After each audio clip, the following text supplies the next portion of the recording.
discernimiento espiritual. Ignacio de Loyola. Íñigo de Loyola se encontraba convaleciente en su recámara de la Torre Familia. Los Loyola eran una familia influyente.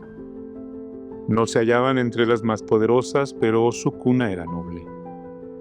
Íñigo era el menor de una serie de hermanos que después de que habían quedado huérfanos de madre, como era costumbre en aquellos siglos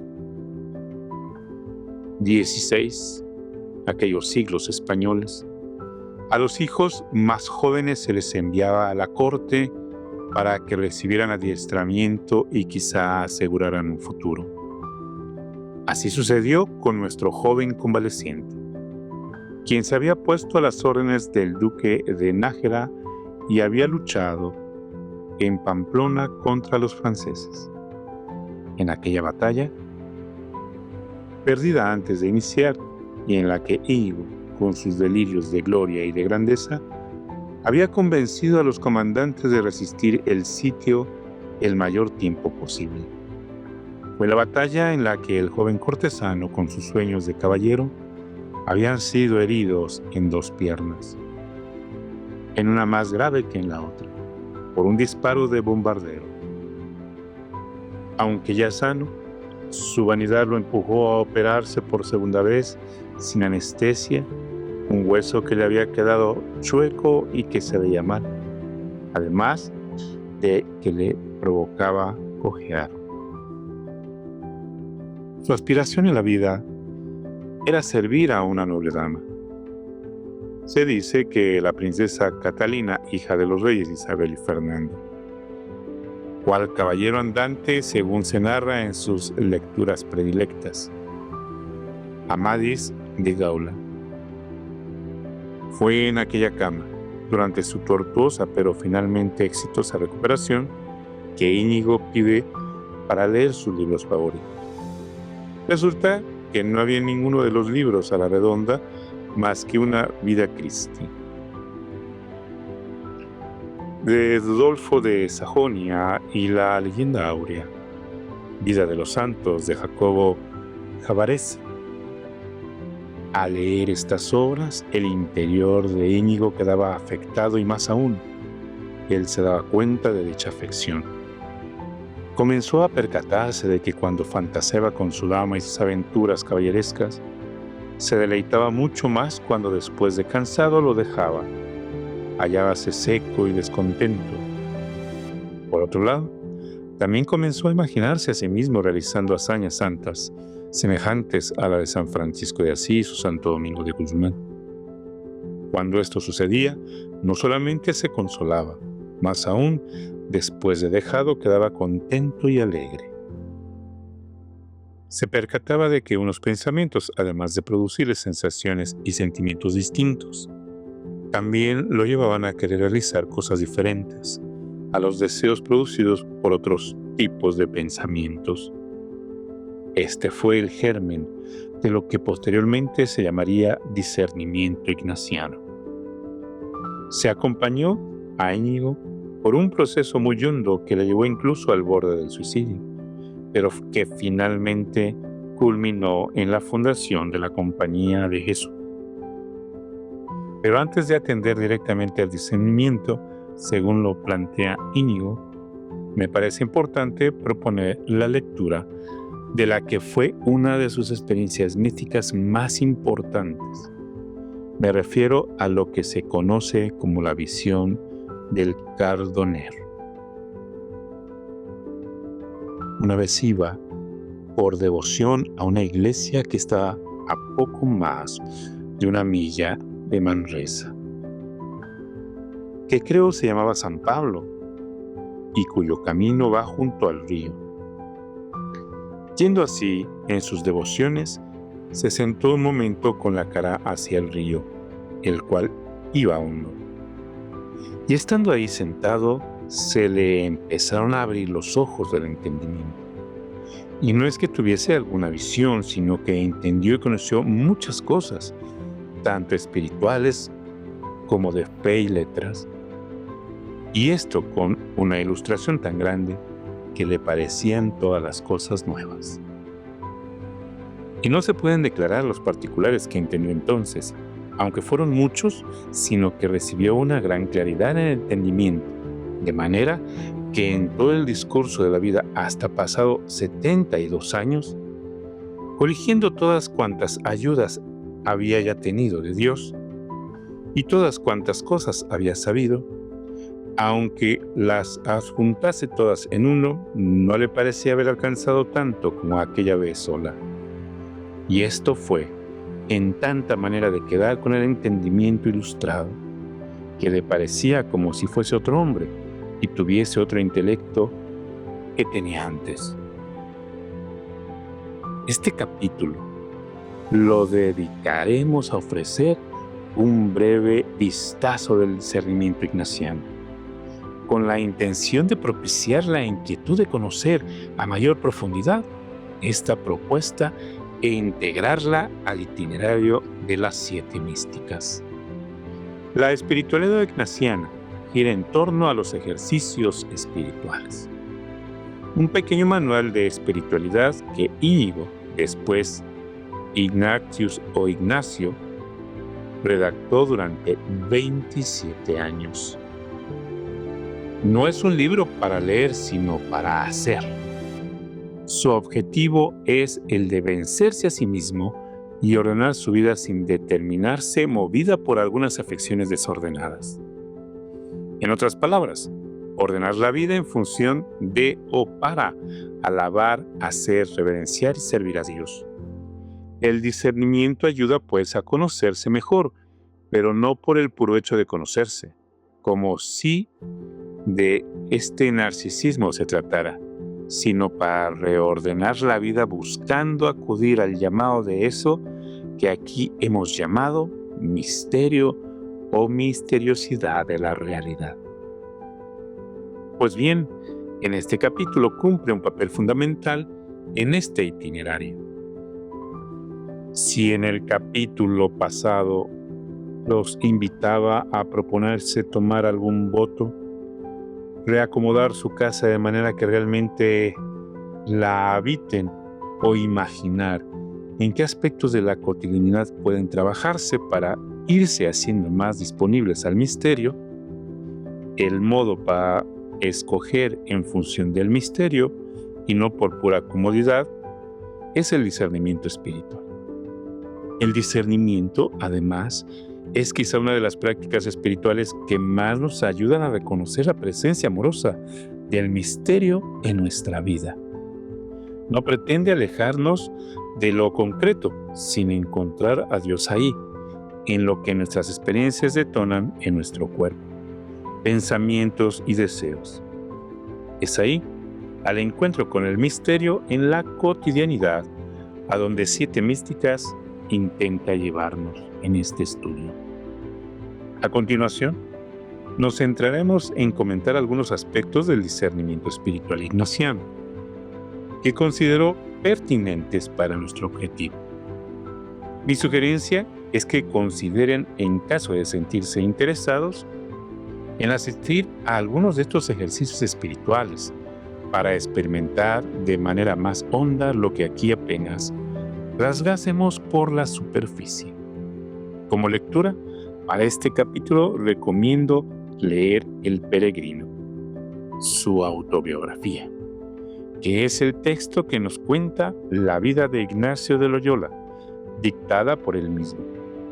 Existen además numerosos libros sobre espiritualidad ignaciana y la vida de Ignacio. Invito a explorar en la amplia bibliografía, dando prioridad al tema del discernimiento. ¿Discernimiento? ¿Para qué? El para qué del discernimiento es descubrir el para qué de nuestra vida, que en términos místicos, este sería la relación con el misterio. En este sentido, partimos con Ignacio de una serie de presupuestos que vale la pena aclarar. El primero es, entonces, que la vida humana tiene un para qué, el cual está expuesto en lo que los ejercicios se le llamará principio y fundamento. El ser humano es creado para alabar, hacer reverencia y servir a Dios nuestro Señor, y mediante esto salvar su alma. Y las otras cosas sobre la faz de la tierra son creadas para el ser humano y para que le ayuden a conseguir el fin para el que es creado. ¿De dónde se sigue que el ser humano tanto ha de usar de ellas cuando le ayuden para su fin, y tanto debe privarse de ellas para cuando le impide ese fin? Por lo cual, es menester hacernos indiferentes a todas las cosas creadas, en tanto lo que caiga bajo la libre determinación de nuestra libertad y no le está prohibido. De tal manera que no querramos de nuestra parte más salud que enfermedad, riqueza que pobreza, honor que deshonor, vida larga que corta, y así en todo lo demás, solamente deseando y eligiendo lo que más nos conduce al fin para el que hemos sido creados. Toda la espiritualidad ignaciana y el resto de los ejercicios espirituales pueden entenderse como un desglose o comentario a este párrafo inicial. En sus primeras palabras encontramos ya la mención del para. Y lo hacemos desde una propuesta muy particular: alabar, hacer reverencia y servir. Los tres verbos referidos apuntan a una cierta actitud fundamental ante la vida y ante el misterio. La alabanza podemos entenderla como la gratitud que espontáneamente surge a partir de gozar del don de la vida, incluyendo sus momentos de desasosiego. Hacer reverencia se puede traducir por respeto, un respeto que naturalmente nace del agradecimiento que se siente por aquello que se respeta, es decir, Dios y sus dones. Finalmente, servir no es más que la respuesta ante aquel encuentro con el misterio. Estos tres verbos son la manera ignaciana de nombrar lo que yo he entendido por mística: dinamismo vital de apertura radical al misterio. Ahora bien, este principio y fundamento está escrito en el lenguaje de Ignacio. La invitación es que a cada una y a cada uno pueda realizar el suyo. Ignacio no lo dice con estos términos, ya que por principio y fundamento entiende únicamente a Dios. Sin embargo, podríamos decir que cada persona tiene su propio principio y fundamento operando en su vida. Algunas ocasiones ese principio y fundamento es Dios, pero en muchas ocasiones, sobre todo el inicio de la vida espiritual, nuestro criterio fundamental con el cual discernimos nuestra vida puede estar ubicado no en Dios, sino en las riquezas, los logros o la imagen. Los ejercicios espirituales quieren invitarnos a darnos cuenta dónde está nuestro deseo, puesto que ahí donde está tu tesoro, ahí será tu corazón. ¿Está puesto en Dios o en mis propios proyectos? Esto dependerá toda tu vida. Recordemos un fragmento de la ya mencionada cita de Arrupé. Será lo que decida que es, lo que te saca de la cama cada mañana, qué haces con tus atardeceres, en qué empleas tus fines de semana, lo que lees, lo que reconoces, lo que rompe tu corazón y lo que te sobrecoge de alegría y gratitud. Aquello que convierto en mi criterio de decisión se transforma en los libros que leo, en lo que hago en mi tiempo libre y con qué persona decido juntarme. ¿Cómo optar entonces por una vida ordenada al misterio? ¿Cómo distinguir las distintas ofertas que me llegan de todas partes, a cada segundo, a cada minuto de mi vida? un Dios se comunica. Aquí reposa uno de los grandes pilares de la espiritualidad ignaciana. En el Dios que quiere comunicarse conmigo. En este punto del itinerario subrayo la que quizás sea la invitación fundamental de todo el texto. Descubrir al Dios que me llama. Ignacio habla de 3 distintas voces que llevamos en el interior. Por un lado, está nuestra propia voz, aquella que proviene del personaje que nos hemos creado a partir de nuestras experiencias, nuestras heridas, nuestra historia. Esta primera voz proviene de nuestra personalidad, de nuestras estrategias de supervivencia, de las barreras y mecanismos de defensa que de forma natural hemos construido para sobrevivir. Esta voz no es ni buena ni mala. Lo importante es reconocerla y darnos cuenta de que no agota nuestro ser. Que aquello que somos no puede reducirse a mis neurosis o heridas, por más que haya sido útiles en la vida. En ese sentido, antes de esta primera voz, hay que aplicar una constante dosis de autoconocimiento. Ante esta voz, que es la nuestra, debemos siempre buscar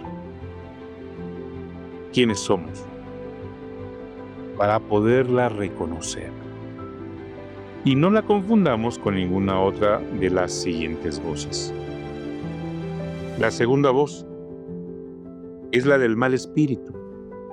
Es importante librarse de la caricatura del diablito que nos tienta desde el hombro en el susurro. El mal espíritu son todos esos movimientos interiores que provenientes desde afuera, y que esto distingue de la primera voz, nos alejan de nuestro principio y fundamento. Sí, el mal espíritu se vale de nuestra debilidad y suele morder ahí en el pie por el que cojeamos. Sin embargo, son seducciones que provienen de narrativas que prometen riquezas, seguridad y gloria, que no son realmente posibles. Tal y como en la narración del Génesis, la serpiente le dijo a Eva que comiera del fruto prohibido, y entonces sería como Dios.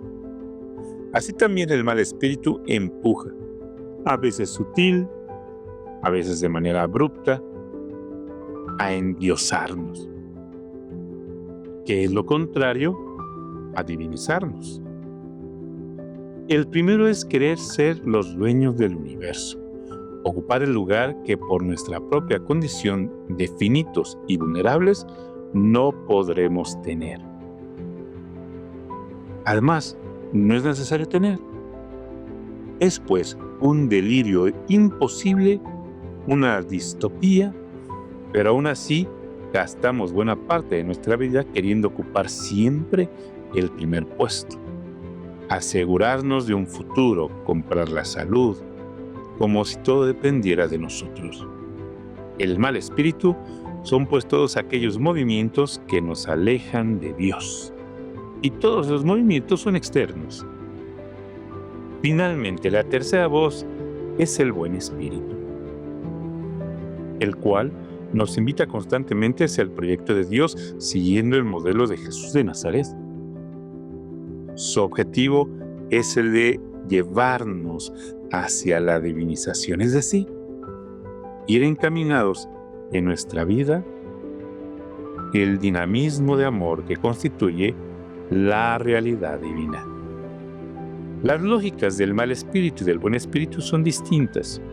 Un buen ejemplo para entender esta diferencia es la contemplación de las dos banderas que presenta Ignacio en sus números 136 al 148 de los ejercicios espirituales. Propone imaginar un campo de batalla en el cual En un bando se encuentra el mal espíritu seduciendo a través de riquezas, de las que siguen el honor hasta llegar a la soberbia, y de ahí, dice Ignacio, a todos los males. Del otro lado del campo está Jesús, quien llama a través de la pobreza,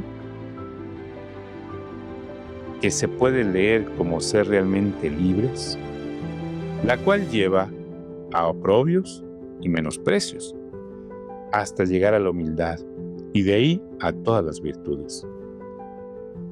Por oprobios y menosprecios habría que entender el considerarnos en nuestra auténtica condición, es decir, reconociéndonos en nuestros límites, lo que finalmente nos llevará a la humildad. El discernimiento espiritual se trata entonces de distinguir entre estas tres voces para escuchar al buen espíritu y seguirlo. Pero, ¿cómo se comunica Dios? ¿Son estas voces literalmente voces que escucho dentro de mí? ¿No es esto un poco extraño, incluso esquizofrénico? Las mociones. Dios se comunica a través de las mociones. Ignacio considera que Dios está comunicándose constantemente y que lo hace con nuestro lenguaje, es decir, con un lenguaje humano. No me refiero al castellano o al chino, sino al lenguaje netamente humano, el sentir. Dios se comunica por medio de los sentimientos. Por lo tanto, lo que hay que discernir son aquellos sentimientos que me mueven, lo que llamamos moción, hacia Dios, y distinguirlos de los que no. En realidad, no sería como tal el sentimiento el cual forma parte de la emoción, pero no la agota. Otro modo de decirlo es que para Ignacio, toda emoción está integrada de 4 partes: sensación corporal, sentimiento, pensamiento y deseo. Esta visión, empero, se da únicamente a la hora de examinar las mociones. Pero en la vida real toda experiencia contiene todas estas partes al mismo tiempo.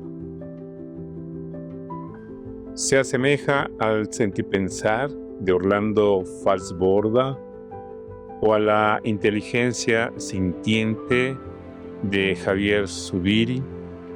Ambos filósofos describen lo que Ignacio ya sabía. El ser humano conoce la realidad a través de sentirla y pensarla. Pensamientos y sentimientos no son 2 cosas diferentes que podamos separar, sino 2 momentos del mismo acto. Toda experiencia real tiene un efecto tónico, es decir, corporal, en nosotros y nosotras. Por más mínimo que sea, si realmente estoy experimentando la realidad y no alguna abstracción, mi cuerpo responde. Ojo, esto también sucede con los sueños, en donde nuestro cuerpo se agita, se excita, suda o reacciona según lo que soñamos. Esta sensación corporal despierta un sentimiento, el cual se distingue de una mera emoción. La emoción es reactiva, inmediata, como el enojo que me produce que me griten o el susto de que pronto me ladrará un perro. El sentimiento se ha integrado a nuestra memoria, lo hemos asimilado y por tanto se mantiene. Todo sentimiento produce a su vez un pensamiento, el cual puede ser un simple momento, una frase, una reflexión más elaborada. Este famoso darle vueltas a algo. Finalmente, la emoción culmina con un deseo, un que hacer frente a aquello que pienso y que siento. En ocasiones es más sencillo identificar algunos de estos aspectos, puesto que predominan. Pero si analizamos con cuidado tanto nuestras experiencias cotidianas como lo que nos sucede en la oración, nos daremos cuenta de que efectivamente es posible captar estos 4 elementos. El primer paso para el discernimiento espiritual es poder distinguir las emociones y sus aspectos y todo aquello que tiene que ver con estos elementos. Ignacio cree que es a partir de esas emociones que tanto el buen espíritu como el mal espíritu nos hablan.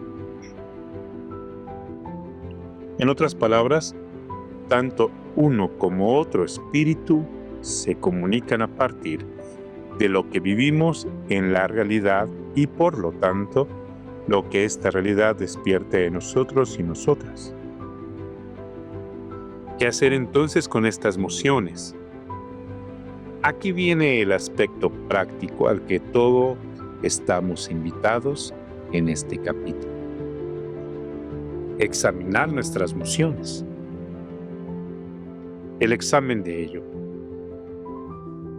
Examinar emociones no significa juzgarlas o ponerles calificativo o calificaciones. Se refiere a analizarlas, reflexionarlas, describirlas. Concretamente te invito a que consigas un cuaderno exclusivo para anotar tus emociones. En tu cuaderno dibuja un esquema parecido a lo que te voy a dictar. Debe de tener estos elementos. En la primera columna, el hecho. En la segunda columna, la sensación corpórea y el sentimiento que produce. En la tercera, el pensamiento que viene.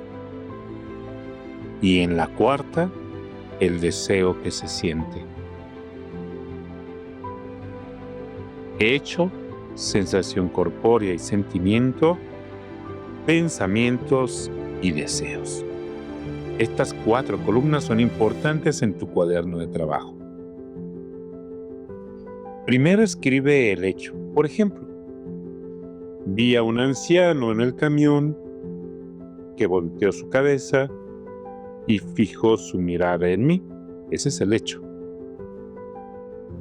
Después llega lo siguiente: ir viendo en cada recuadro e irlo llenando.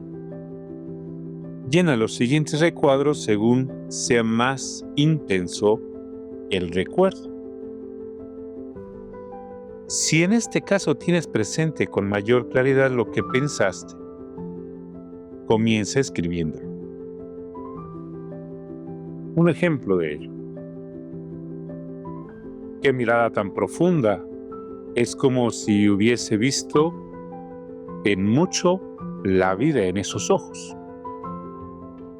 Quizás después recuerdes la sensación o el sentimiento. Me sentí mirado, me sentí invadido, me sentí juzgado.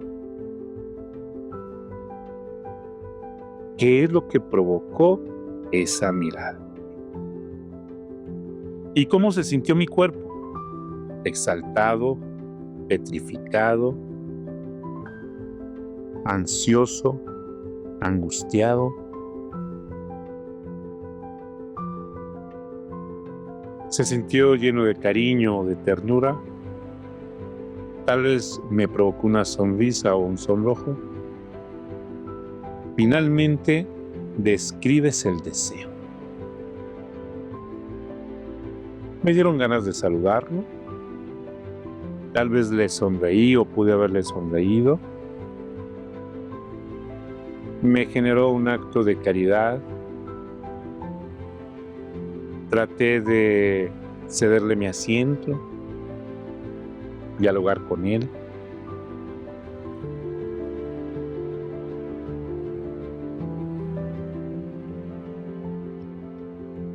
Cuando digo que se escriba lo que esté más presente en la memoria, lo digo para empezar aquí donde nos haya enmarcado todo esto que hemos observado. Puede ser que en otra ocasión comencemos por el deseo o el sentimiento No importa, lo importante es descubrirlo en cada uno de estos recuadros y llenarlo, aunque sea someramente, y después irlo profundizando. Al final, debe de quedar algo así. En el hecho, vi un anciano en el camión y volteó su cabeza y fijó su mirada en mí.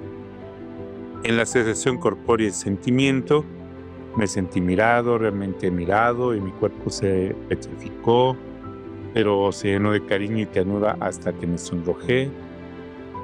En el pensamiento, qué mirada tan profunda, es como si hubiera visto mucho en la vida y en el deseo. Quería saludarlo, por lo menos sonreírle y cederle mi asiento. Y ahí una primera emoción anotada. Durante el día tenemos varias, cada una resulta de una experiencia de contacto con la realidad. Es pues una relación. Una emoción no es una mera reflexión, al menos que esa reflexión haya suscitado un sentimiento y un deseo por el hecho vivido, y que implica concretamente la acción del mundo en mi vida y de lo que yo genero en mi vida para el mundo. Por ejemplo, sentarme en la sala de la casa pensando que no debería de cursar ese diploma y además sentir miedo y frío, así como un deseo de darme de baja. Este sí es un ejemplo de una reflexión que puede discernirse, pero no es el ejercicio que estamos buscando. Como decía, durante el día tenemos varias emociones. Hay que elegir las 3 o 4 que hayan mantenido en mi vida un mayor esfuerzo, mayor fuerza durante el día, de modo que al final de las recordásemos. Esto es importante porque en ocasiones pensamos que debemos anotar las que aparentemente son más ruidosas o vistosas. Pero ¿cuántas veces lo que se nos queda del día es un simple encuentro o conversación y no el gran acontecimiento que he vivido? Conforme vayamos refinando nuestro discernimiento, nos daremos cuenta de que Dios suele hablarnos más, como al profeta Elías, en la suave brisa y no en el vendaval. Pero una emoción es suficiente. Si me quedara solo con la emoción del anciano en el camión, quizás no podría descubrir qué quiere Dios de mí o cómo quiere comunicarse. Antes de continuar, hago un pequeño paréntesis. En la espiritualidad ignaciana existen 2 vertientes y 2 énfasis diferentes. La primera se llama eleccionista y hace énfasis en la elección, en la toma de decisiones, a lo que Dios me invita. Y la segunda, conocida como contemplativa o evocativa, hace énfasis en cómo Dios se relaciona conmigo. No se contraponen entre sí, pero cada una pone más atención en su rasgo característico. Volvamos al ejemplo del anciano en el camión. La eleccionista preguntaría: ¿a qué me invita Dios con esta experiencia? Mientras la contemplativa invitaría a saborear la experiencia para captar la comunicación de Dios en ella. Cualquiera de las 2 son ignacianas y vale la pena tenerlas en cuenta. Decía que una sola emoción no es suficiente. No lo es para descubrir qué quiere Dios de mí, ni para darme una idea más amplia de cómo Dios quiere comunicarse conmigo. Sin embargo, si durante la siguiente semana continúo teniendo experiencias significativas similares, ya sea porque se repite el encuentro con este tipo de personas o porque me descubro lleno de cariño y enternecido, podría ir descubriendo, por un lado, que quizás Dios me está invitando a aportar algo a la vida de las personas de la tercera edad. O por el otro, que Dios quiere regalarme su cariño y su ternura. De cualquier manera, a esto se llega una vez que recuperamos varias mociones de algún tiempo prolongado. Por lo que le recomendásemos a cada uno cierto tiempo. Darle su tiempo en la semana, en la quincena, en un mes. Volviendo a releer varias mociones para descubrir una constante. Por eso es importante irlas anotando. Una vez que vamos descubriendo dichas constantes, vamos tomando decisiones y esperando confirmaciones. Hay que aclarar que el ejercicio del discernimiento espiritual, por lo menos el ignaciano, no se hace en total soledad, sino bajo un acompañamiento.